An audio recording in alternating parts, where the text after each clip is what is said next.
नमस्कार, आप सभी का स्वागत है किसान रेडियो पर और मैं हूं आपके साथ आपका दोस्त विष्णु शर्मा।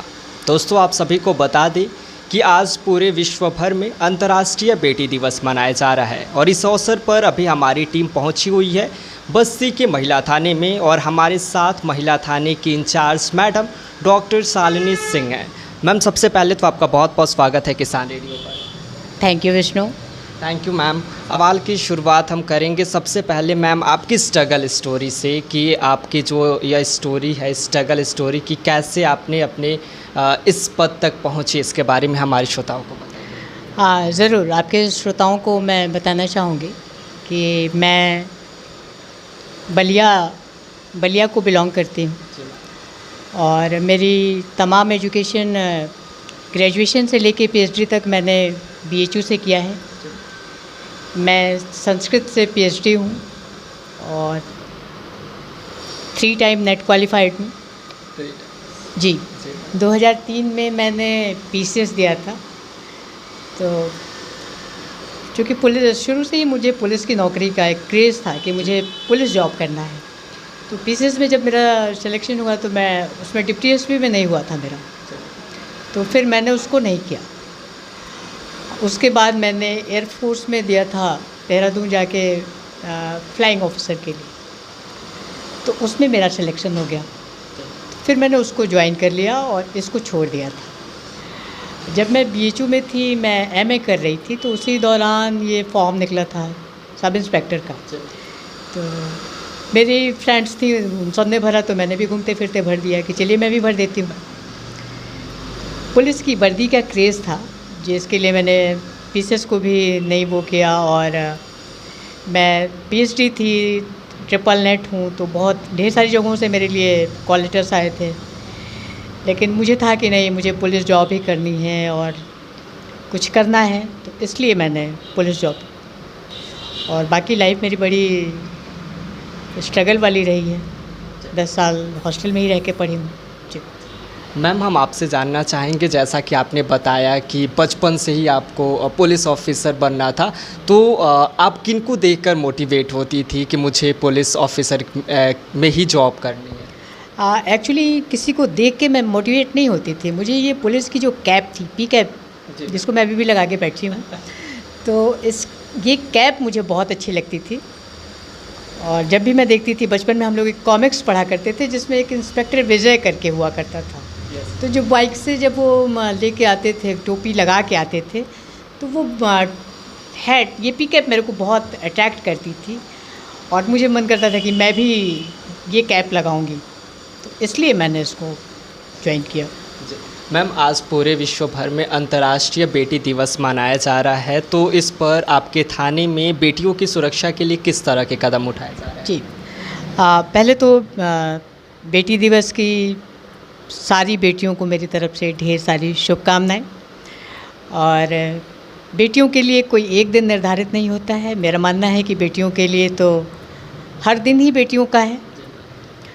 और बेटियों की स्पेशल सुरक्षा के लिए हमारे यहाँ देखिए पिंक हेल्प डेस्क है, आपने सुना होगा, महिला help desk, pink help desk, और मैं खुद भी यहाँ बैठती हूँ। बेटियों की सुरक्षा के लिए जहाँ तक पूछ रहे हैं, तो मैं अपने ऑफिस टाइम के बाद क्षेत्र में ही भ्रमण करती रहती हूँ। जितने भी स्कूल कॉलेजेस हैं उनके आसपास, बाज़ारों में, इवन जो कार्यस्थल पर लैंगिक उत्पीड़न है, इस संबंध में हम लोग शहर के जितने भी मॉल या विभिन्न मार्ट हैं, वे मार्ट, B2, इसमें जाके वहाँ पे जो महिला कर्मचारी हैं उनसे भी समय समय पे बातचीत कर उनसे पूछताछ करते रहते हैं कि आपको किसी तरह का आपके सहयोगियों के साथ कोई उत्पीड़न तो नहीं हुआ है। फिर जितने भी कॉलेजेस हैं सब में घूम घूम के जितनी भी लड़कियां हैं सबको मैंने अपना मोबाइल नंबर प्रोवाइड कर रखा है। और बहुत सारी लड़कियों के कॉल्स आते रहते हैं कि मैम मुझे ये प्रॉब्लम है। मैं उनकी जो भी समस्याएं हैं उनका अपने ढंग से निस्तारण करती रहती हूँ। मैम, आपसे जानना चाहेंगे कि आपने देखा होगा कि समय के साथ बेटियों की सुरक्षा को लेकर समाज में जागरूकता बढ़ रही है, लेकिन महिला थाने की तरफ से बेटियों की सुरक्षा को लेकर किस तरह से उनको जागरूक किया जाता है? देखिए, महिलाओं की सुरक्षा व्यवस्था के लिए सरकार द्वारा बहुत ठोस कदम उठाए जा रहे हैं। और महिला थाना चूँकि महिलाओं के लिए ही बना होता है और महिलाएं या बेटियां यहाँ आके कंफर्टेबल भी रहती हैं, वो अपनी समस्याएं हमसे कहती हैं, बहुत आराम के साथ कहती हैं। हम लोगों द्वारा जो उनके लिए प्रयास किया जाता है, तो हमारे यहाँ बीट है, बीट पुलिसिंग हमारे थाने में भी है, 15 बीट है, जिसमें हमारी 15 महिला कर्मचारी हैं जो कभी सोमवार मंगलवार को ये विभिन्न ग्रामीण क्षेत्रों में जाती हैं और वहाँ की ग्रामीण महिलाओं को इकट्ठा करके और उनको जितनी भी हेल्पलाइंस है, मिशन शक्ति क्या है, 1090 क्या है, 112 क्या है, साइबर क्राइम से आप लोग कैसे बचें, या आसपास के जो हैं उनके बारे में बहुत तरह की जानकारियाँ दी जाती हैं। सरकार की बेटियों के लिए क्या क्या योजनाएं हैं, इन सब के बारे में जागरूक किया जाता है। मैं खुद भी शहर के जितने भी स्कूल कॉलेजेस हैं लगभग उसमें मेरा प्रोग्राम होता रहता है और मैंने मार्शल आर्ट की ट्रेनिंग ले रखी है। तो मैं जाती हूँ तो प्रैक्टिकली वो मार्शल आर्ट के जितने भी हैं कि कैसे आपको अपने आप को बचाना है, वो मैं उनको प्रैक्टिकल करके दिखाती हूँ। मेरे साथ ये पेपर स्प्रे वगैरह भी रहता है जिनको दिखाया जाता है कि आपको क्या करना है। अगर आप ऑटो में जा रही हैं, ऑटो वाले ने आपके साथ छेड़खानी की, तब आपको क्या करना है। अगर आप लिफ्ट में फंसी हुई हैं, अगर आपको कोई पीछे से आके पकड़ लेता है, और विभिन्न तरह के सुरक्षा के जितने भी आयाम हैं उनके विविध आयामों से उनको परिचित कराया जाता है। जी मैम, और एक चीज़ मैं और कहना चाहूँगी कि जो बहुत छोटी छोटी बच्चियाँ हैं, तो बच्चियों को सबसे पहले हम लोग गुड टच और बैड टच के बारे में बताते हैं। आजकल आपने देखा होगा कि बहुत छोटी छोटी बच्चियां हैं जिनके साथ बहुत ही अशोभनीय घटनाएं होती हैं। तो मेरा उद्देश्य ये रहता है कि बच्चियों को किस तरह से सावधान किया जाए, तो उनको विस्तृत जानकारी मैं देती हूँ। मैम, आपके थाने में जो भी बेटियों से जुड़ी या महिलाओं से जुड़ी जो भी समस्याएं आती हैं, तो उनका समाधान कैसे किया जाता है? देखिए, हमारे यहाँ मैक्सिमम समस्याएं जो आती हैं वो दहेज उत्पीड़न संबंधी समस्याएं आती हैं। तो उसमें बहुत सारी महिलाएं ये चाहती हैं कि सबसे पहले आती हैं कि मेरा मुकदमा लिख दिया जाए।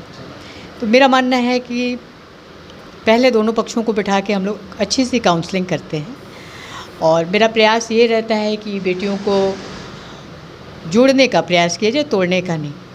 तो मेरी ये हर संभव ये कोशिश रहती है कि उनको बिठा के और दोनों परिवारों को बुला के और कोशिश की जाती है कि इनको जोड़ा जाए। तो अभी तक मुझे आए हुए यहाँ 1 महीने हुए और इसी दौरान 25 जोड़ों को मैंने मिलाया है। जी, बहुत शुभकामनाएं मैम इसके लिए। और मैम, आपसे हम जानना चाहेंगे कि महिला थाने किस तरह से बेटियों और महिलाओं को सशक्त बनाने में अपना योगदान दे रही है। कि महिला थाना, नाम ही इसका महिला थाना है, स्वाभाविक है कि महिला थाना महिलाओं के लिए है। आप कोई भी महिला आती है, मेरे यहाँ जो सबसे सुदूर क्षेत्र है परशुरामपुर, रुधौली, हरैया, आसपास के जितने भी थाने हैं, हर थाने की महिलाएं आती हैं। और जब मैं पूछती हूँ कि आप मैडम उतनी दूर से चल के यहाँ क्यों आई हैं, तो उनका कहना ये रहता है कि मुझे महिला थाने पे भरोसा है और पुरुष थानों पे पुरुषों के साथ थोड़ा सा वो अनकंफर्टेबल फील करती हैं और हम महिलाओं के साथ वो अच्छे से अपनी बातों को कह लेती हैं, हम लोग सुनते भी हैं। तो ये वजह है। मैम, अंतर्राष्ट्रीय बेटी दिवस के अवसर पर जो भी हमारी देश की बेटियां हैं, भविष्य हैं, उनसे आप क्या कहना चाहेंगे? मैं उनसे यही कहना चाहूँगी कि हमारे देश की बेटियां अब तो वैश्विक स्तर पे हमारा नाम कर रही हैं, हमारे देश का नाम ऊंचा कर रही हैं। तो जो हमारा 1090 है उसका स्लोगन ही है कि डरे नहीं, सहे नहीं और चुप्पी तोड़ो, अब तो बोलो। तो मेरी बेटियों से यही गुजारिश है कि चाहे उनके किसी भी प्रकार का, उनके साथ अगर किसी भी प्रकार का कोई भी उत्पीड़न होता है तो तत्काल उसकी सूचना वो आसपास को। आजकल देखिए बहुत ऐसा होता है कि हमारे आसपास के लोग जैसे पड़ोसी हैं या कुछ ऐसे रिश्ते वाले हैं जो ऐसी घटनाएं करते हैं जिनका नाम हम नहीं ले पाते हैं और बेटियों को ये कहा जाता है कि इज़्ज़त की बात है, मत बोलो। तो मेरा सभी जितनी भी बेटियां हैं सबसे यही आग्रह है, यही अनुरोध है कि आप खुल के बोलें। अगर आपके साथ कुछ भी होता है, कोई भी इस तरह का होता है, तो आप बताएं, उसको छुपाएं नहीं। बहुत बहुत थैंक यू मैम, आपने हमारे रेडियो चैनल के लिए समय दिया इसके लिए। बहुत बहुत धन्यवाद आपका भी कि आप हमारे यहाँ आए, और बहुत ढेर सारी शुभकामनाएं आपके चैनल को मेरे माध्यम से। Thank you ma'am. अभी हमारे साथ थी डॉक्टर शालिनी मैम, और यह बस्ती में जो महिला थाना है वहाँ पर इंचार्ज है।